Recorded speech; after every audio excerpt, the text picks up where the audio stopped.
Property बेचते समय भी क्या आपको कुछ सावधानियां रखने की आवश्यकता है?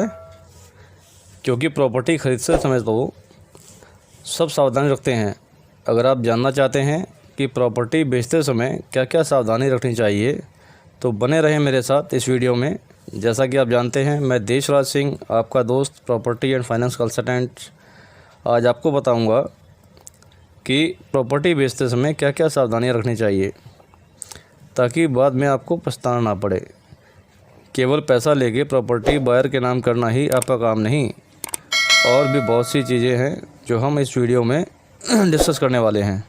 पहली सावधानी, एग्रीमेंट टू सेल करते समय आप ये सुनिश्चित कर लें कि इसमें प्रपोज्ड बायर यानी कि ख़रीदार कितने हैं। एक या एक से अधिक उन सभी के नाम एग्रीमेंट टू सेल में आधार कार्ड के साथ आने चाहिए। ऐसा नहीं करना कि एग्रीमेंट टू सेल किसी और के नाम पे किया और रजिस्ट्री किसी और के नाम पे कर रहे हैं। अगर किसी कारण से आपकी डील ख़राब होती है तो आप विवाद में फंस जाएंगे। दूसरी सावधानी, जो भी आपकी बेचने की राशि तय हुई है वो पैसा जब भी आप अपने अकाउंट में लें, चाहे वो एडवांस हो या अर्नेस्ट मनी हो, तो वो आपको बायर के अकाउंट से ही आनी चाहिए। ऐसा ना हो कि वो एडवांस या अर्नेस्ट मनी आप किसी दूसरे खाते से अपने खाते में ले लें। वो केवल ख़रीदार के खाते से ही आपके खाते में आए। नहीं तो अगर किसी और के अकाउंट से पैसा आता है तो भविष्य में वो आपके ऊपर देनदारी खड़ी कर देगा और आपको वो पैसे वापस करने पड़ेंगे। तो इस बात का विशेष ध्यान रखें। तीसरी सावधानी, आपको कभी भी अपनी ओरिजिनल प्रॉपर्टी के पेपर या कलर्ड कॉपी सेल लीड से पहले बायर को किसी भी हालत में नहीं देनी।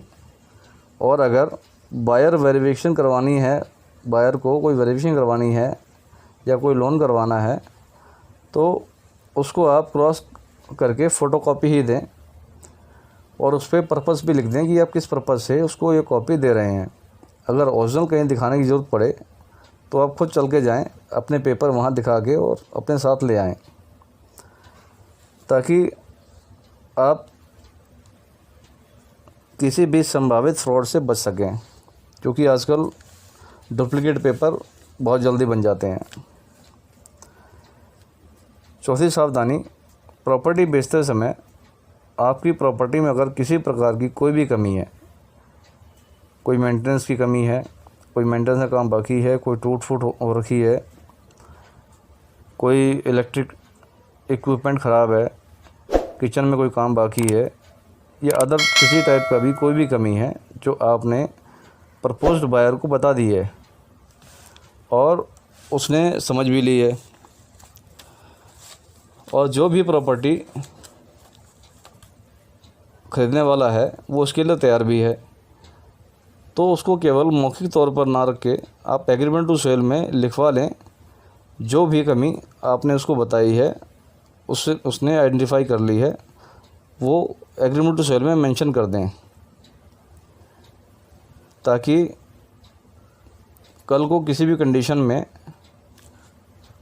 जो आपका ख़रीदार है वो किसी प्रकार का क्लेम ना कर पाए। अगर ऐसा आप नहीं करेंगे तो भविष्य में कोई भी क्लेम करेगा आपके ऊपर और आपको काम करवाना पड़ेगा। पांचवी और बड़ी ही महत्वपूर्ण जानकारी, किसी भी बायर को सेल डीड होने से पहले आपने प्रॉपर्टी का कब्ज़ा नहीं देना। कई बार क्या होता है कि आपका कोई जानकार होता है और वो आपसे बयाना देने के बाद रिक्वेस्ट करता है या कोई इमरजेंसी दिखाता है कि आप उसको उस प्रॉपर्टी में रहने दें। आपको ऐसा बिल्कुल नहीं करना। ना ही प्रॉपर्टी डीलर के कहने पे आना है और ना ही बायर की कोई रिक्वेस्ट माननी है। अगर आपकी डील में कुछ ऊपर नीचे हो गया तो आपको अपनी प्रॉपर्टी खाली करानी मुश्किल पड़ जाएगी।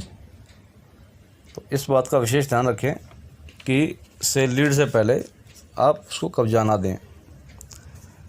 छठी जानकारी, आजकल डीलर भाई एक बहुत ही अच्छी कंडीशन लगाते हैं कि अगर पार्टी का लोन नहीं हुआ तो बयाना वापस और वो एग्रीमेंट में लिख देते हैं। आपको ऐसा बिल्कुल नहीं करना। ज़्यादातर लोन ना होने की दो ही वजह होती हैं। पहली वजह होती है पार्टी का या तो सिविल ख़राब हो या उसकी इनकम इतनी ना बनती हो जितना वो लोन मांग रहा है, तभी बैंक उसको लोन देने से मना करेगा। और दूसरी कंडीशन ये होती है कि जिस प्रॉपर्टी पे लोन ले रहा है, हो सकता है उस प्रॉपर्टी में कोई कमी हो, कोई टाइटल क्लियर ना हो, या कोई कॉरपोरेशन का कोई पंगा पड़ा हो, अनऑथराइज कंस्ट्रक्शन हो, या किसी भी और प्रकार की कोई दिक्कत हो सकती है, जो बैंक या कोई भी फाइनेंशियल इंस्टीट्यूशन उस पर लोन नहीं करेगा।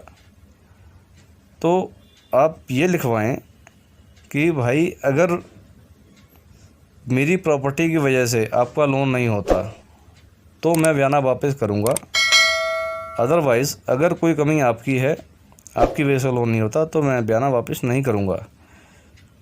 क्योंकि उसके लिए आप इतना वेट करो, 4-6 महीने ख़राब करो और फिर डील कैंसिल हो, आपको बयाना भी वापस करना पड़े, इसका फ़ायदा क्या है। सातवीं सावधानी है, जब भी आपको फुल एंड फाइनल पेमेंट हो तो पार्टी से कभी भी चेक ना लें। उसको बोलो कि या तो आपके अकाउंट में ऑनलाइन ट्रांसफ़र करे या फिर आपको डीडी बनवा के दे, क्योंकि चेक बाउंसिंग का खतरा हमेशा बना रहता है। हो सकता है उसके साइन मैच ना करें, खाते में पैसे ना हो, या अकाउंट बंद हो गया हो। अब आपने चेक लेकर अगर रजिस्ट्री करवा दी और बाद में चेक बाउंस हो गया, तो अब एक केस और लड़ते रहो। आपकी प्रॉपर्टी तो उसके नाम हो गई और अब कोर्ट के चक्कर लगा रहे हो। अगर चेक लेना ही है, उसके बिना काम नहीं चलता, तो चेक पास होने के बाद जब पैसे आपके खाते में आ जाएं, तब उसके बाद ही रजिस्ट्री की डेट लें। 8वीं सावधानी, जब भी पेमेंट लें तो बायर के खाते से ही पेमेंट अपने खाते में डलवाएं, किसी और के अकाउंट से पेमेंट अपने खाते में ना डलवाएं। और एक से अधिक बायर हैं तो उसी रेशो में सबके अकाउंट से वो पेमेंट आपके अकाउंट में आनी चाहिए। अगर किसी दूसरे व्यक्ति के खाते से पैसे आपने अपने खाते में डलवा लिए, तो हो सकता है वो बाद में आप पे क्लेम करे कि मैंने तो पैसे उधार दिए थे, मैंने कोई प्रॉपर्टी नहीं ली, और आप वहाँ पे विवाद में फंस सकते हैं। 9वीं सावधानी जो आपने बरतनी है, आपकी पेमेंट होने के बाद जब आपने सेल डीड उसके नाम पे कर दी, तो आप उसके बाद उसको प्रॉपर्टी का कब्ज़ा दे दें और एक पोजीशन लेटर बायर से साइन करवाएं।